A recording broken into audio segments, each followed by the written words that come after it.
Desde la psicología, la resiliencia se define como la habilidad para enfrentar la adversidad. Personas con mayor resiliencia tienden a mantener un equilibrio emocional frente al estrés, lo que permite afrontar situaciones difíciles con mayor fortaleza.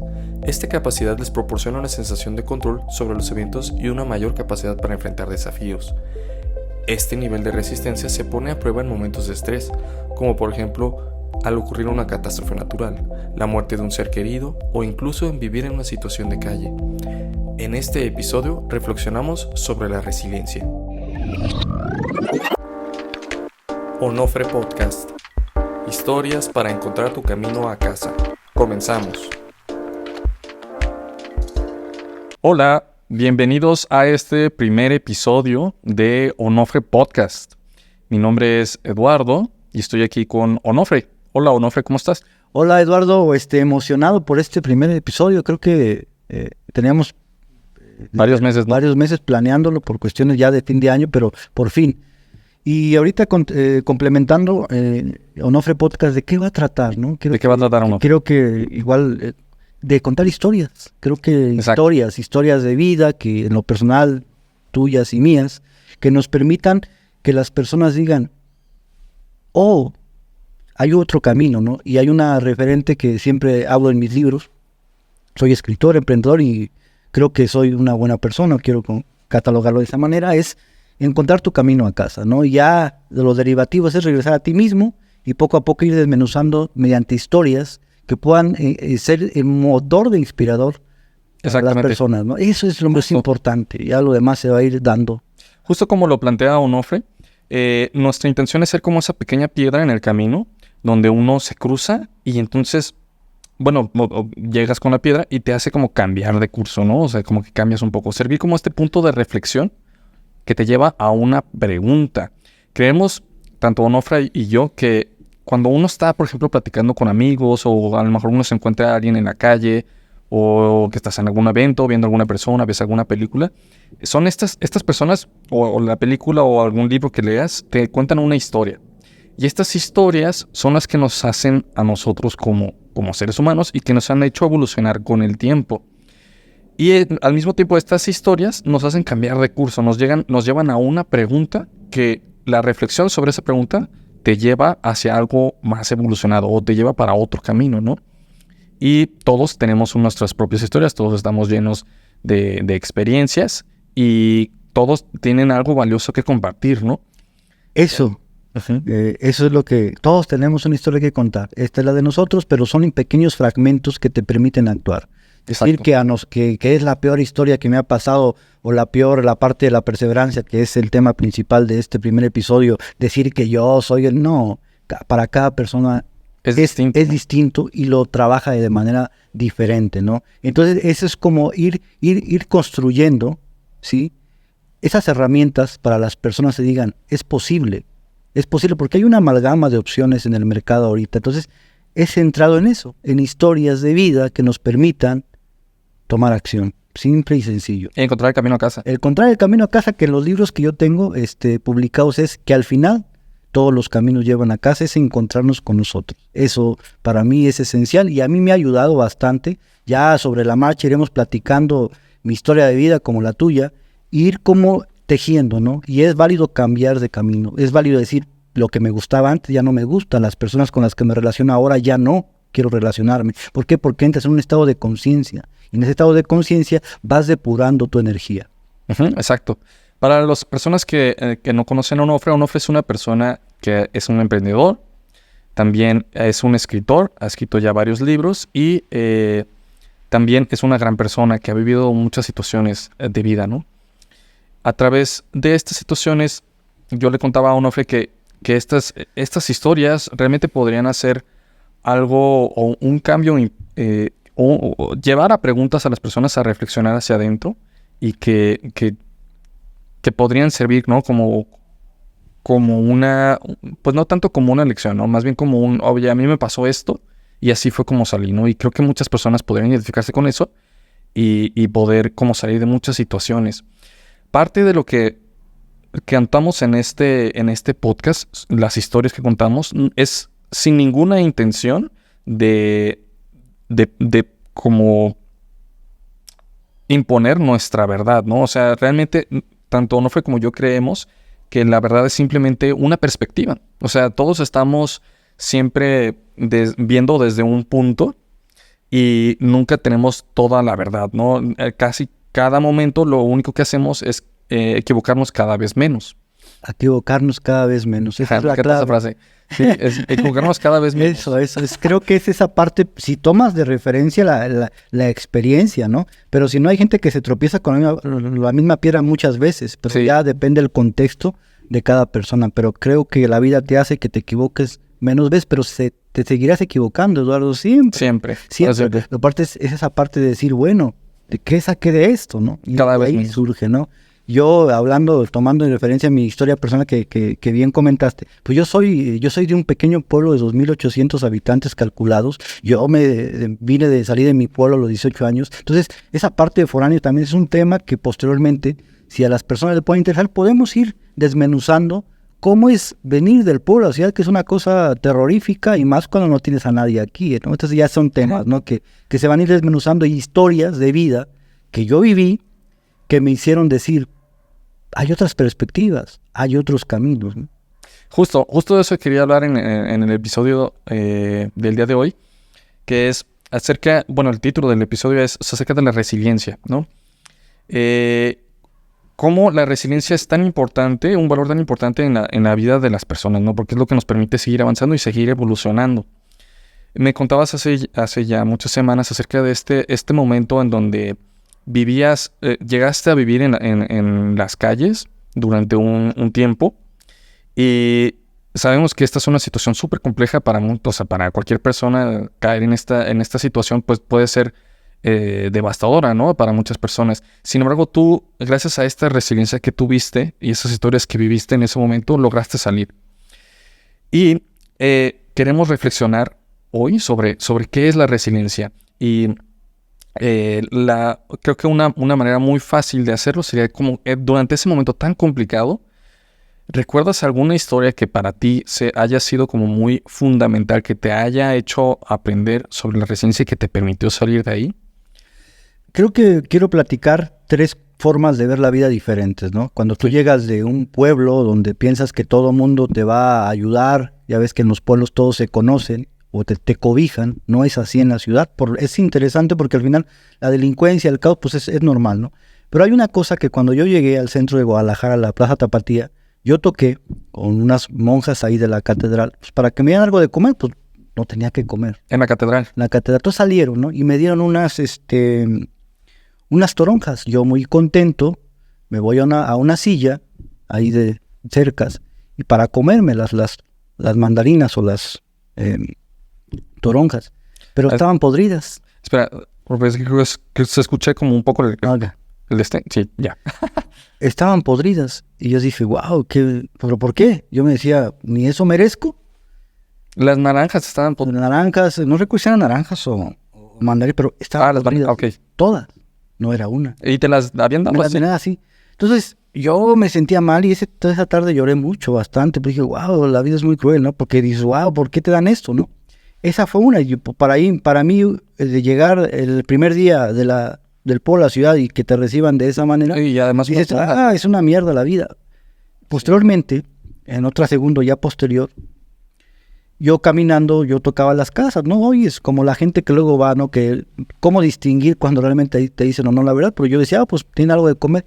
Y una señora, recuerdo perfectamente, que salió, me vio y me dice, sí, espérame. Entonces sacó un plato de plástico. O sea, espera. ¿Tú ibas caminando por la calle tocando en las puertas? Sí, para que me den de comer. Ah, ya. Sí, para que me den de comer, y ya ves, mucha gente no. Pero recuerdo, eso siempre lo he platicado, se espera, espérame, un plato con sopa de calientita. Una sopa. Era de letras.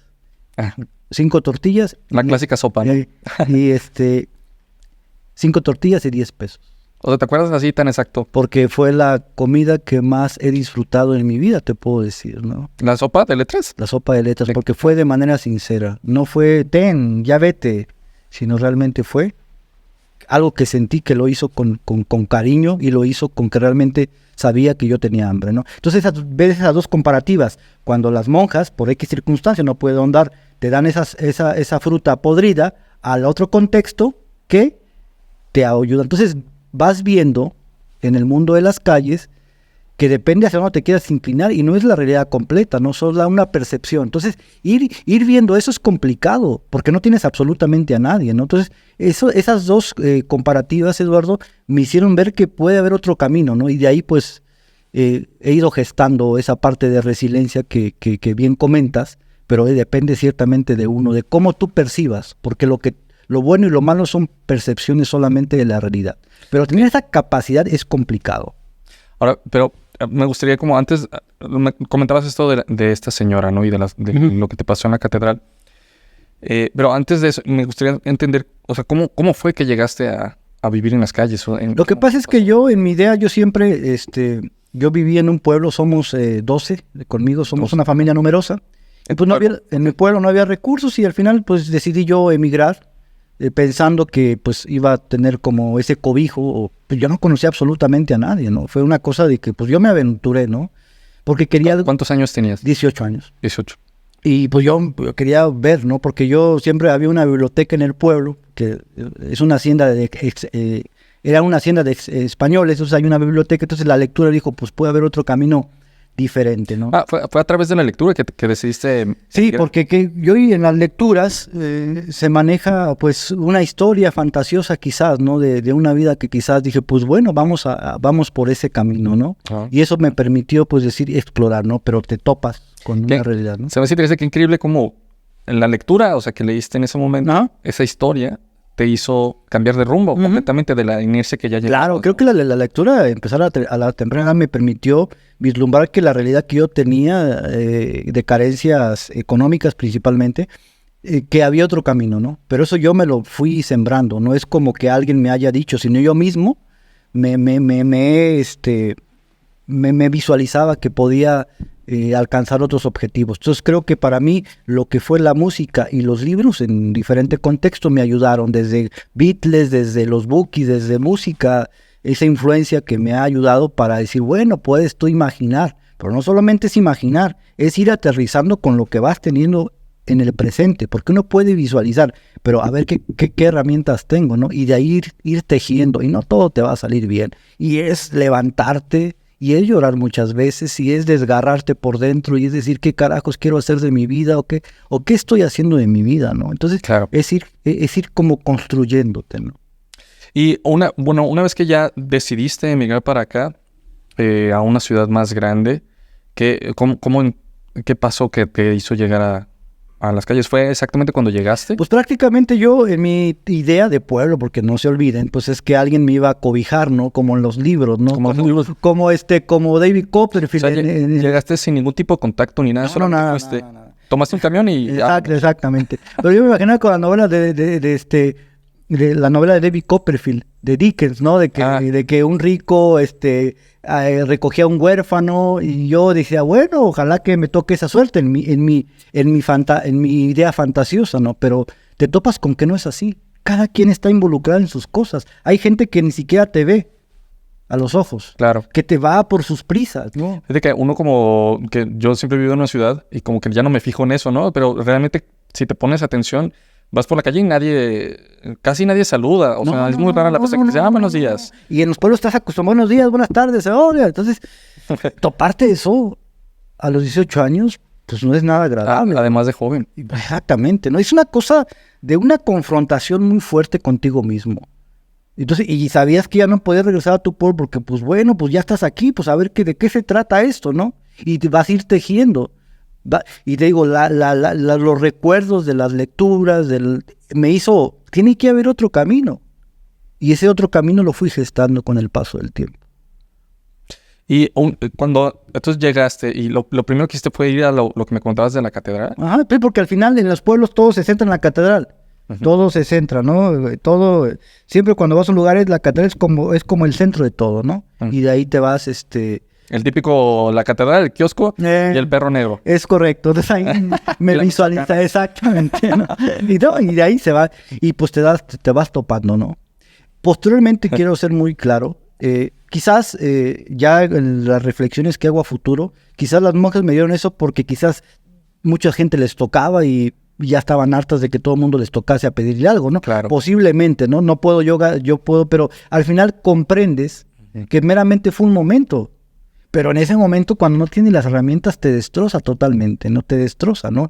El ser humano, al final, se tiene que reconstruir, Eduardo, pero es complicado cuando dices, pues, no tengo nada, entonces, ¿qué pierdo, no? Entonces, es muy fácil caer en el victimismo, en excesos, sí, en malas compañías. Salir de eso, yo conviví con personas en las calles, Eduardo, que eran gente de bien, algún quiebre los hizo decir a la mente, ya no quiero vivir. Hay gente que sale de sus casas porque prácticamente hay mucha violencia intrafamiliar. Sí, y otros sí están mal de sus facultades mentales.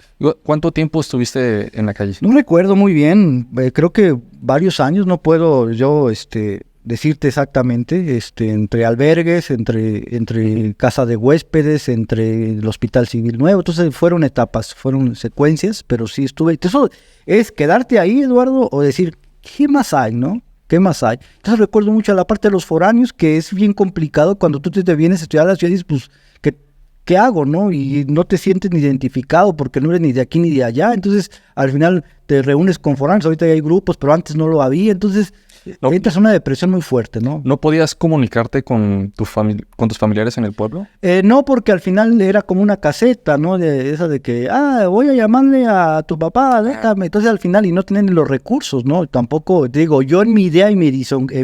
Estamos hablando como principios del 2000. 2000, efectivamente, fue como la parte de las Torres Gemelas, que siempre hago referencia a eso, que fue creo que fue en esa fecha, fue en el 2001, en septiembre, fue en esa parte donde estaba el boom del .com en el 2000, entonces era la parte que empezaba a despuntar la parte del internet, ¿no? Que claro. Todavía no era ese auge que hoy es en día. Sí, me imagino que no tenías teléfono celular. Nada, no había esa parte, entonces era lo que tenías a la mano, ¿no? Claro. Y irte levantando es complejo, ¿no? Pero ojo, es mi historia, eso es muy importante, ¿no? No es como que esto sirva como esa parte de impulso. Para cada persona va a haber como contextos que puedan marcar su vida. Entonces de eso se trata, de crear historias que puedan inspirar, pero que cada quien tome lo que vaya ahí. Exacto, justamente. Entonces nos comentabas, bueno, las monjas en la catedral te dan estas... ¿Eran mandarinas, dijiste, o naranjas? Naranjas, mandarinas o toronjas. No recuerdo bien la imagen, pero eran frutas, era exactamente. Estaban podridas. Seguías teniendo hambre, decidiste ir caminando por la calle, tocando las puertas. Exactamente. Y sale esta señora. ¿Eso fue el primer día? Fíjate que no recuerdo bien la secuencia, porque hay cosas que quizás mi mente ha borrado, porque quizás han sido muy dolorosas, pero yo recuerdo esa parte. No sé si fui tocando, claro. Porque al final lo que quería era buscar dónde quedarme, ¿no? Porque no tenía. Entonces ahí pues fue una iglesia, otra iglesia, entonces ya después me quedé en un albergue, pero ese ya es otro punto importante.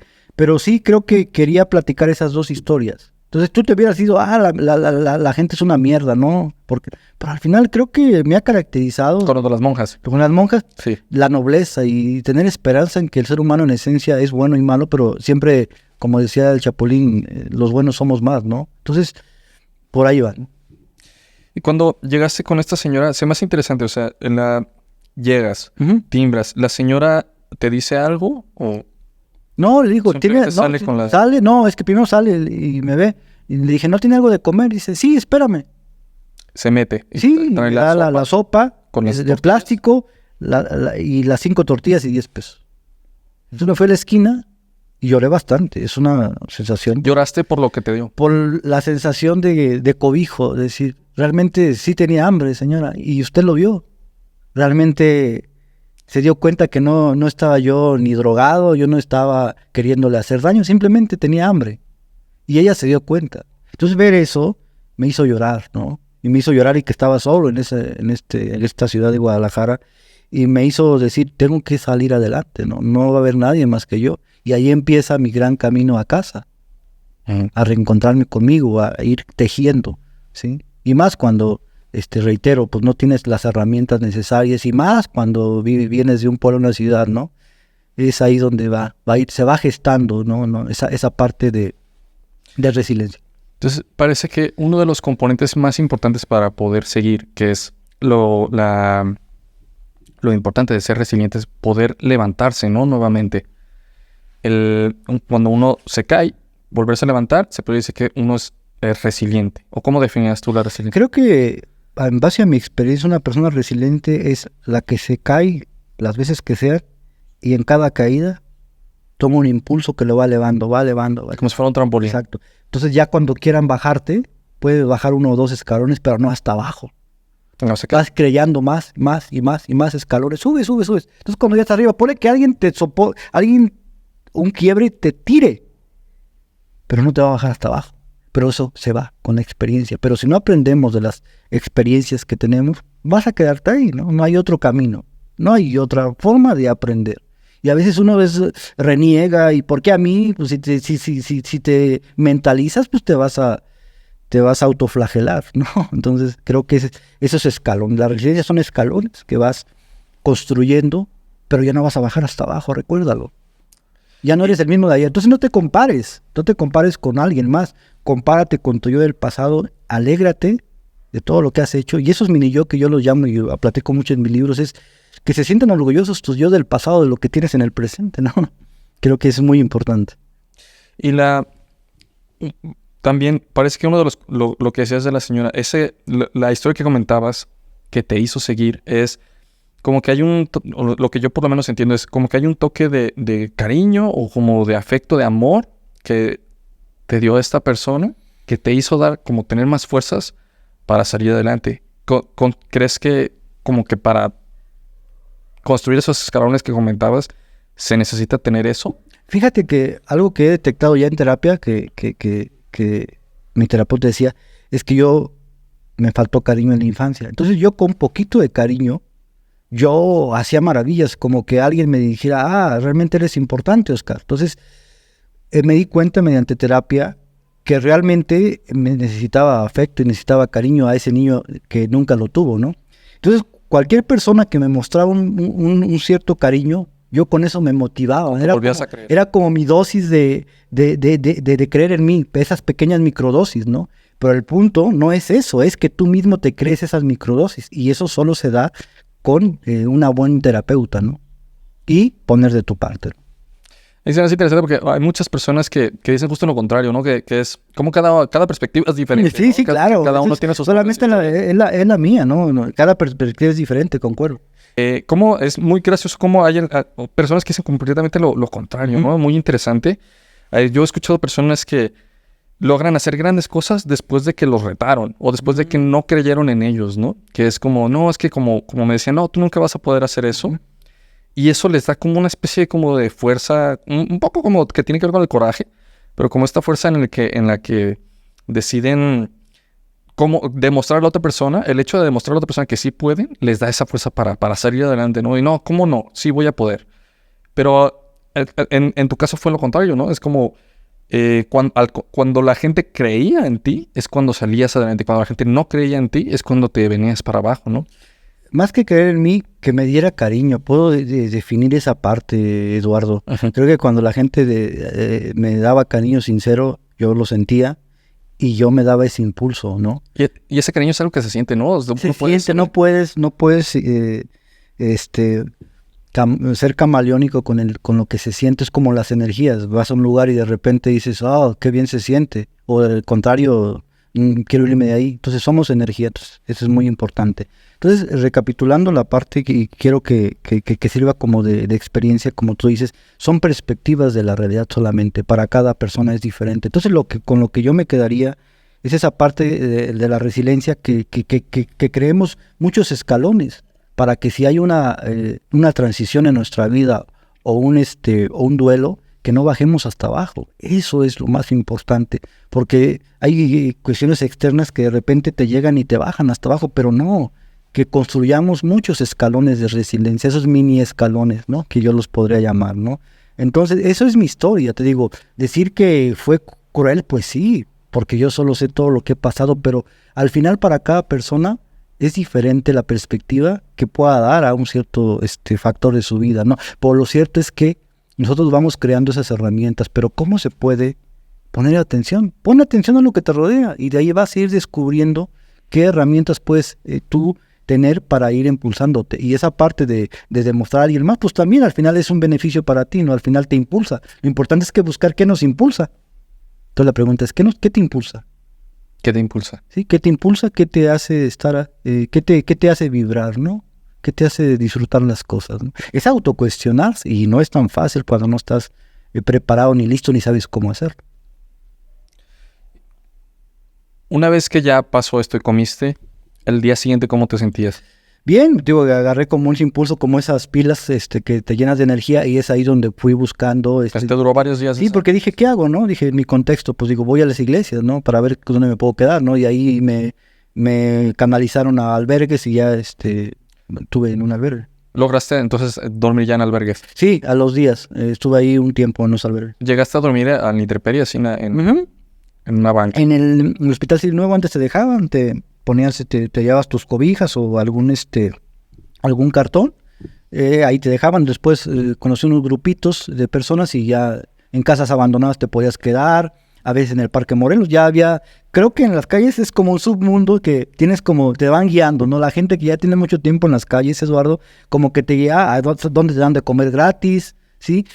Dónde dormir, ¿sí? Entonces, es como ese cobijo, ¿no? Que sientes, ¿no? Realmente porque ves a las personas que realmente quieren ayudarte, ¿no? Porque saben lo difícil que es, pues, el mundo de las calles, ¿no? O sea, los que te ayudaron fueron personas que están en la misma calle. Claro, sí, desde dónde comer, dónde quedarme, sí me explicó. Qué interesante. Uno pensaría como que las personas en la calle como que no ayudan a otras personas que están en la calle, ¿no? Pero parece que es lo contrario. Sí, pues sí, creo que porque te sientes identificado, ¿no? Creo que es esa parte importante, ¿no? Y al final, creo que yo siempre he tenido ese semblante de que, pues, que sí me siento a veces, o la percepción que tiene mucha gente es por, pobrecito, ¿no? Entonces, y más cuando, pues, tienes 18 años y vienes de un pueblo, entonces sentía, ¿no? Creo que ese cobijo, y agradezco mucho, a las personas que en su momento me guiaron de decir, aquí no vayas, aquí es esto, no te quedes aquí porque, pueden, venir la policía, o aquí no puedes quedarte a dormir. Entonces, vas aprendiendo. La policía los quitaba El momento, ¿no? Más porque, pues ya ves, ¿no? Ese estigma que gente sucia, gente... Sí, me explico, como que hay mucha gente que todavía tiene ese estigma con la gente que no tiene casa, ¿no? Que vive en las calles. Sí, escuchaba en una entrevista de una persona también que vive en la calle que lo más complicado es vivir con el rechazo Eso, totalmente. de la gente, ¿no? No, pero es que al final, si te rechaza tu familia, te rechaza la gente y te rechazas tú mismo, pues ¿qué carajos estás haciendo? Entonces es complicado. Y es complicadísimo salir de ese mundo, ¿eh? Es un mundo que te absorbe. El mundo de las calles te absorbe, se alimenta de ti constantemente, ¿no? Y salir de eso es mucha resiliencia. Volvemos al mismo punto. Entonces digo eso. Y con estas personas, o sea, que te llevaban para lo del albergue, ¿viviste alguna historia que te hizo también llegar a la resiliencia? Mira, muchas historias, creo que la gente ha contado, y una de ellas que he platicado con personas cercanas, era un gran amigo que desde los 7 años en las calles, imagínate. Oh. Porque... Desde niño. Sí, de niño, porque su madre muere cuando él tenía 6 años y al año siguiente su papá vuelve a casarse. Uno pensaría, bueno, pues va a tener una madrastra, pero la madrastra le dice, voy a hacer una vida con tu padre, pero no contigo, vete. Desconozco si los contextos generales, pero recuerdo que me lo platicó llorando. ¿Sí? Y lo sacó. Y desde los 7 años, de Monterrey, Ciudad de México, Tijuana, se veía cansado su semblante, con ojeras. ¿Cuántos años tenía en ese momento? Yo le calculo unos 27 años quizás. 27. Pero con ojeras. Y siempre recuerdo que me decía, Onofre, tú no perteneces aquí, tú échale ganas, tú eres una persona inteligente, ¿no? Y siempre platicábamos, posteriormente lo dejé de ver, pero ahí me di cuenta de que la vida sí puede ser cruel, pero tienes que buscar caminos o agotar. Tienes que agotar las opciones, no te quedes con una sola, tienes que buscar. Y a veces la gente se queda con esa opción y se casa y muere. Hay mucha gente que vive en las calles desde los 10 años hasta que muere. Poca gente puede salir y hacer una vida. No que construyas cosas materiales, porque es secundario, sino que seas una buena persona, ¿sí? Que construyas un pequeño imperio dentro de ti mismo, ¿no? Porque las cosas materiales se van dando con el trabajo constante y con las visiones que tú puedas tener de la vida. Pero es parte, es un complemento. El dinero es como que lo que te permite hacer cosas, pero no es el fin en sí. El dinero va por añadidura, ¿sí? Pero lo importante es que tú te sientes a gusto contigo mismo, ¿no? Y que veas que puedes hacer las cosas, ¿no? Porque uno cuando está bien por dentro se refleja afuera, ¿no? Es correcto, la paz, no puedes tú fingir cómo te sientes, ¿no? Se palpa con tu energía, ¿no? Y esta persona que decías, o sea, lleva más de 20 años en la calle. Aproximadamente, mucha gente va de ciudad en ciudad, sí, va buscando, volando, quedándose en las calles, en albergues, con trabajos temporales. Al final se nota una tristeza profunda, una tristeza crónica. Como una depresión, pues. Pero ya como parte de sí, ¿no? Decir, pues esto es lo que me tocó vivir. Y se la creen. Esa persona literal vivió más tiempo en la calle que... No, efectivamente. Pero imagínate que a los 7 años... No, es un trauma. Pero la parte es que sigue vivo, ¿no? Lo malo que me han contado, pues gente que la trata, hay trata de niños para órganos o para cuestiones sexuales. Eso es otro tema muy, muy delicado. Que la gente que desaparece, mucha gente se va por ese camino y que nunca encuentran ni niños porque se va a trata o se va directamente a órganos. Y eso es un mundo que mucha gente no quiere ver, pero existe. No, y sobre todo, lo más interesante es cuánta gente en la calle hay, pero casi todos son hombres. Bueno, yo me he encontrado muy pocas mujeres. Fíjate que hay pocas, ¿no? Yo conocí, me acuerdo mucho, una niña de 13 años, ya estaba ya ida, que siempre nos pedía dinero. Le dije, no tenemos, ¿no? La vi 2 veces. Y dijo que pues se salió de su casa porque su padre abusaba de ella. Pero ya nunca la volvimos a ver. Dije, bueno, 13 años tenía la niña, pero sí, es más de hombres. No me refiero a que solamente sea de hombres, sino que está interesante. O sea, lo que decías de la trata, probablemente muchas personas son levantadas, ¿no? Para este tipo de cosas. Y pues como no... Porque nadie se va a hacer... Nadie reclama, nadie... Siempre explico, siempre... Yo en la vista. Efectivamente, yo admiro mucho a las personas que durante años siguen buscando a sus familiares desaparecidos, ¿no? Es loable lo que hacen. Pero cuando nadie te busca, nadie pregunta por ti, no. Desaparece todo. Efectivamente, Eduardo. Esta persona te decía, tú no perteneces aquí. Sí. Y después de eso, ¿qué le contestaste? No, pues yo me quedaba callado, ¿no? Me daba nostalgia, ¿no? Entonces él siempre fue un impulso para mí, decir, bueno, tiene que haber otro camino y pues buscando, ¿no? Él fue como esta persona que te hizo replantearte. Replantearme porque dije, pues hay 2 caminos, que siga ahí o me salga, ¿no? Porque el camino, digo, es muy difícil, es muy... ¿Cómo lo podrá definir una palabra? Aparte de desgarrador. Es un ambiente muy frío, pero frío que te calca el alma. Si ver a la gente autodestruirse, ver cómo la gente los rechaza, ese desprecio de la gente, de tú quién eres, cómo te ven, te tratan, ¿no? Entonces, es fuerte darte ese golpe, porque yo reitero, venía de un pueblo donde todo el mundo se cobija. ¿Cómo está tu hijo, señora? ¿Qué ha hecho?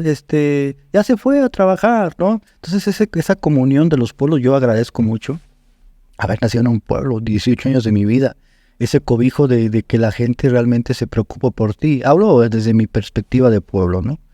Ese cobijo, esa añoranza. ¿Nunca pensaste regresar al pueblo? Sí, pero no para vivir. Siempre pensé que mi vida estaba fuera del pueblo.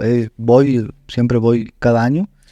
Pero sí, para instalarme creo que más adelante, en este momento no lo tengo. No, pero en ese momento, o sea, porque me imagino una situación compleja. Tardé en irme como 2 o 3 años por la misma situación que yo. No podía yo, pues, ir a mi pueblo en las circunstancias en las cuales yo estaba, ¿no? Por la cuestión económica. Sí, exacto. O sea, una vez que llegué, como quien dice, tenías nomás un boleto de ida. Es correcto, ya, efectivamente. Y de regreso ya no había. Efectivamente. Y llegaste a pedir, bueno, si no me decías lo de la comida, por ejemplo, en algún crucero, dinero. Mira, después de que ya tuve como lo del albergue, lo que decía, pues tengo que buscar un trabajo, ¿no? Y mis primeros trabajos fueron repartiendo volantes en cruceros. ¿Lograste encontrar un trabajo? Sí, claro, pues no tenía, entonces repartí volantes. Después cuando se acababan los trabajos de los volantes, hice mis primeros escritos y decía que lo hice como 2 semanas de que me ayudaran con una cooperación porque vi a otra persona haciéndolo. Yo lo que hago es que veo qué otra persona hace y lo recalco en base a mi contexto, ¿no? Sabía que alguien escribía y le daban como donaciones y después ya busqué otros trabajos más como tradicionales como encuestador, ¿no? Pero fue un proceso de adaptabilidad, ¿no? Pero aquí la clave de ese proceso es que no creía en mí mismo y fui gestando esa confianza a lo largo de los años y las experiencias que me han forjado. ¿Cuánto tiempo tardaste en salir de ahí? Pues es que varias etapas, ¿no? Creo que una etapa es salir de ese ambiente nocivo de calle y otra etapa es creer en ti mismo y eso lo sigo trabajando día a día, ¿no? Aunque ya tengo una seguridad muy clara conmigo, o sé de lo que soy capaz, es un trabajo constante que tienes que hacer contigo mismo, ¿no? Porque siempre va a haber recuerdos que te puedan simbrar, pero volvemos a la parte de la resiliencia, ya vas creando más escalones o mini escalones para que ya el golpe no sea tan fuerte. Para que ya no caigas hasta Esa es la clave, que cada persona construye escalones o mini escalones para que ya no caigas hasta el fondo, porque caer hasta el fondo una y otra vez te desgarra por dentro. Y hay algo que es muy importante, que la gente no pierda su esencia. Y hay gente que la pierde, que ya no es ella misma. Y allá genera rencores, odios, resentimientos con las personas. Ya no cree en persona, ya no cree ni en sí mismo y empieza a gestarse ese odio. Y ahora con las historias que nos has contado es... Primero este componente como de la señora, ¿no? De la sopa que te dio, la sopa de letras. Que es la componente de sentir que te ven, ¿no? Un como, aquí estoy. O sea, como, porque decías, estás como en contacto con tanto rechazo continuo y de repente esta persona desinteresadamente te observa, te entiende y te da esta sopa y para ti como que esto te llena y te permite seguir. Por otro lado está esta otra persona que también estaba viviendo en la calle, llevaba 20 años viviendo en la calle, una vida súper compleja, y él también te impulsó, o sea, hacia arriba, ¿no? Es como, oye, tú no perteneces aquí, tú deberías como de salir, ¿no? Y te hizo replantear un poco sobre lo que estabas haciendo en ese momento. Fueron mis pequeños mentores, hasta cierto punto. Un mentor. Sí, pequeñas dosis de impulso. Yo siempre he necesitado pequeñas dosis, y yo esas pequeñas dosis las he hecho más grandes, ¿no? Entonces, por lo que estoy entendiendo parece que esta resiliencia sale mucho a través de las conexiones que hacemos con las personas. Eso, las conexiones no son todo. Es una cosa que bien dices. Una conexión. Conexión y permitirte conectar. Dar ese paso más. Creo que eso es lo más importante, ¿no? O sea, muchas veces no nos dejamos conectar. Sí, claro. Es como la forma en la que nos conocimos fue en una charla del fracaso. Te ibas a sentar, recuerdo bien, y empezamos a platicar. Dejamos que las cosas fluyan. Y hay gente que siempre energéticamente pone su barrera. No me molestes. Estoy consciente de que hay momentos en que tuviste un mal día, pero siempre hay que tener esa apertura de conocer. Todo mundo tenemos algo que contar. No, pues no lo sabemos todo. No lo sabemos todo. Y cuando saliste de ahí la primera vez que estuviste, no sé, a lo mejor que ya pudiste rentar algún lugar o que te pudiste quedar. Bueno, me decías que estuviste en una albergue, pero yo me refiero cuando ya por ti mismo podías como estar no durmiendo en la calle o no durmiendo en un albergue. ¿Cómo te sentiste en ese momento? Creo que fueron dos saltos. Cuando yo ya por fin sentí una cama, aunque sea de esas camas como carcelarias, yo lloraba. ¿Lloraste? No, pues ya tengo algo, ¿no? Y eso me impulsó. Y ya la otra etapa, cuando ya pude yo rentar, es una satisfacción muy grande, como esos pequeños logros que tú, o que yo en lo particular, pues me llenaban, ¿no? Y fui escalonando y sí bajé, obviamente, no es como que todo lo que te platico hubo momentos donde bajas, pero digo, bajas hasta abajo otra vez, porque si hay cosas que quizás te recuerden o hay gente que te diga que te tumba y dices, pero poco a poco aprendí que tengo que hacerlo yo mismo, ¿no? Tengo que ser mi mejor amigo yo. ¿Te sentías muy angustiado durante ese momento? No, yo nunca me he sentido ni angustiado, simplemente no me sentía querido, ni por mí mismo. Creo que podemos definir eso, no me sentía querido ni por mí mismo. ¿Te odiabas como a ti mismo? No me odiaba, simplemente decía, pues ¿qué carajos estoy haciendo? Pues soy un parásito quizás, no tengo un aporte, ni un beneficio, ni nada.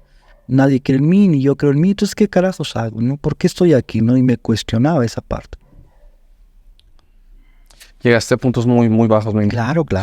De desgarre emocional muy fuerte, de que no querer vivir hasta cierto punto. Incluso a no querer vivir. Claro, llegas a ese punto, es tocar fondo. Hay gente que se queda en ese punto. ¿Intentaste en algún momento durante ese periodo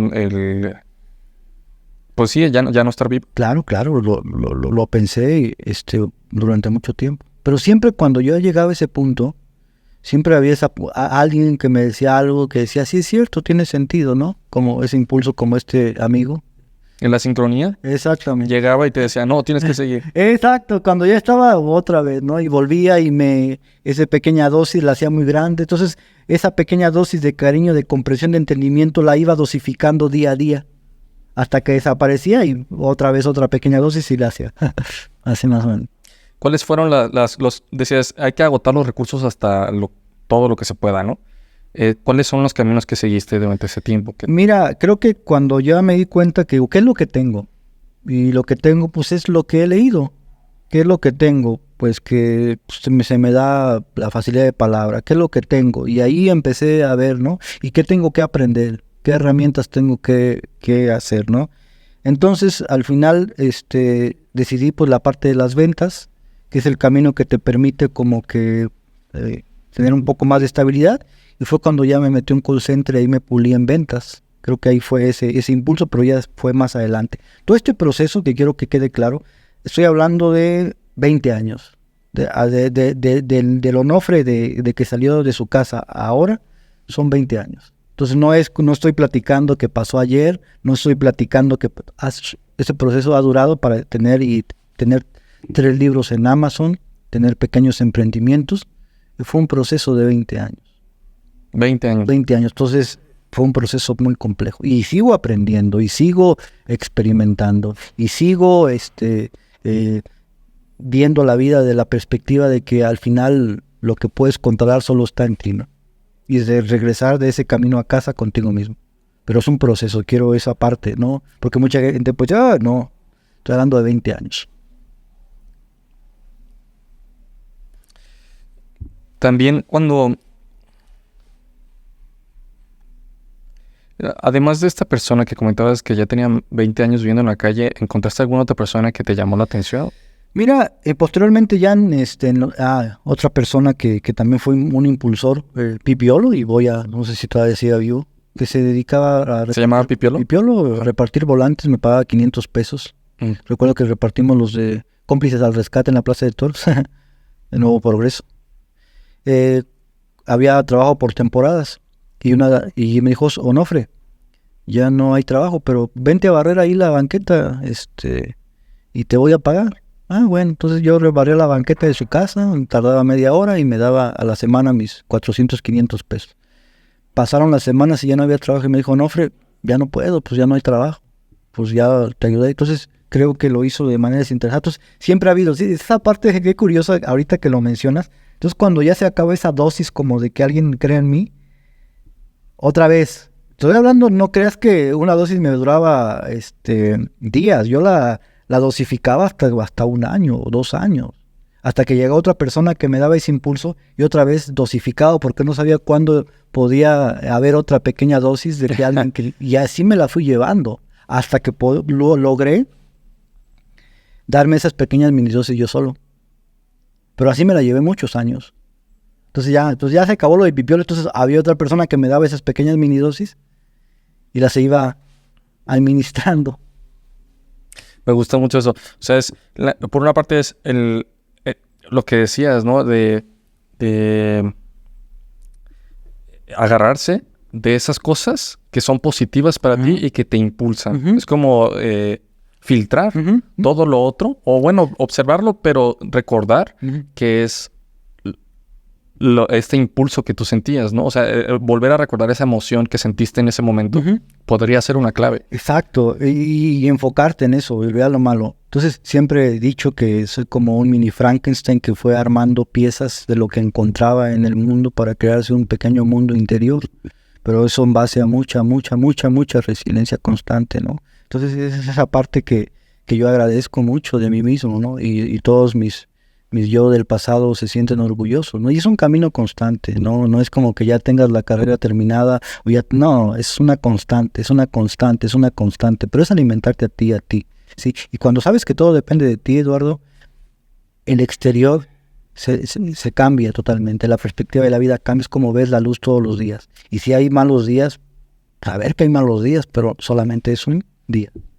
Y este impulso lo agarrabas en ese momento de la conexión con las personas, pero comentabas lo de los libros. O sea, también además de las conexiones con las personas, ¿tenías alguna otra don? Creo que otra de las cosas, los libros, ¿no? Digo, yo mismo la biblioteca pública que está por el centro, ¿no? Creo que la literatura ha sido ese acompañante, ¿no? Ese acompañante de impulso, pero no es lo mismo que leas una historia de superación y que digan que la gente ha creído en ti, a que realmente alguien te dé un impulso de manera real. Entonces, lo compaginaba. Entonces, tú mezclas esas mini dosis que yo te decía de alguien que creía en mí, y lo complementabas con lecturas, entonces ahí te daba ese impulso. ¿Sí me explico? Ese impulso de trabajar, de ser constante, de no importa, vamos a darle. Y esas variables, ¿sí? Decir, no se pudo, ¿por qué? Vamos a agotar todas, ¿no? Entonces siempre yo agotaba todas hasta que ya me cansaba, llegaba a mi casa cansado y decía, ok, a ver, ¿qué se hizo hoy? Y mañana, ¿qué se hará? Y vamos viendo, ya se agotaron estas opciones, ¿qué otras opciones hay? Y yo mismo. Entonces lo malo era, y bajaba hasta abajo, Eduardo, cuando ya se me acababan esas minidosis que me daban tanto de personas como de libros, y es cuando entraba en depresión pura. Y es cuando empieza otra vez tus mini yo no puedes. ¿A qué le llamas mini yo? A pequeñas partes de mí que están dentro, que son como gente, mini personas o en mi contexto, que te hacen creer en ti, no creer en ti. Es como, hay mini tú que creen en ti, hay mini tú que no creen en ti, hay mini tú que te puedan odiar, hay mini tú. Entonces, es que... ¿Te refieres como estas voces interiores? Exacto, yo las mando como, sí, puede ser, cada persona las puede interpretar, puede ser mini yo, la vocecita, cada persona, pero yo los he nombrado como mini yos. Uh-huh. Entonces, y ahí vas escalonando, ¿no? Vas escalonando y que también mereces. Y en los libros que he escrito mereces amor. Mereces que te quieran, ¿no? Entonces de ahí parte, ¿no? Entonces uno de los libros que tengo es Tú más que nadie mereces ser feliz. Es un homenaje a mí mismo. Lo tienes aquí, ¿no? Eso es un homenaje a mí mismo. Sí, ¿qué es eso al final? Hay que mostrarlo acá, creo que no se ve. Sí, es un homenaje a mí mismo, ¿no? Y es esa parte, ¿no? Pero es un construirte todos los días. Y fíjense, y pueden decir, es que es cansado, sí, pero ya cuando encuentres ese equilibrio, disfrutas hasta tomarte un vaso de agua. Cuando tú puedas disfrutar un vaso de agua y agradecer un vaso de agua, entraste en un estado de conciencia donde vas a bajar, pero no vas a bajar hasta abajo. Es una cosa maravillosa, que es alimentar constantemente los escalones. Tienes que mentalizarte que los escalones o mini escalones sean infinitos para que tu resiliencia sea perpetua. ¿Hasta el día de hoy sigues subiendo los escalones? Siempre, porque no sabes qué cosas de la vida te puedan bajar, pero ya sé que no me van a bajar hasta abajo, hasta la media quizás, pero no hasta abajo. Si yo me quedara sin nada, diría, bueno, puedo llorar un día o dos, porque es válido, tampoco es como que, pues, ahora, pues, ¿qué tengo ahora, no? Vamos a ir construyendo lo que tenemos ahora, ¿no? Vamos antes que me gustaría hacer una pequeña pausa para hacer refill del agua, y volvemos. Perfecto. Muy bien, ya regresamos y pues continuamos. Nos estabas contando, Onofre, o sea, si de repente te quedaras sin nada, dijiste, me pondría muy mal, sí, pero saldría de ahí. Sí, porque ya estoy en mis mini escalones de resiliencia, están a la mitad, ¿sí? Entonces, eso pasa mucho, he leído mucho de gente de mucho dinero que se recupera, porque ya tiene esa espinita y sabe de lo que es capaz. Yo sé de lo que soy capaz.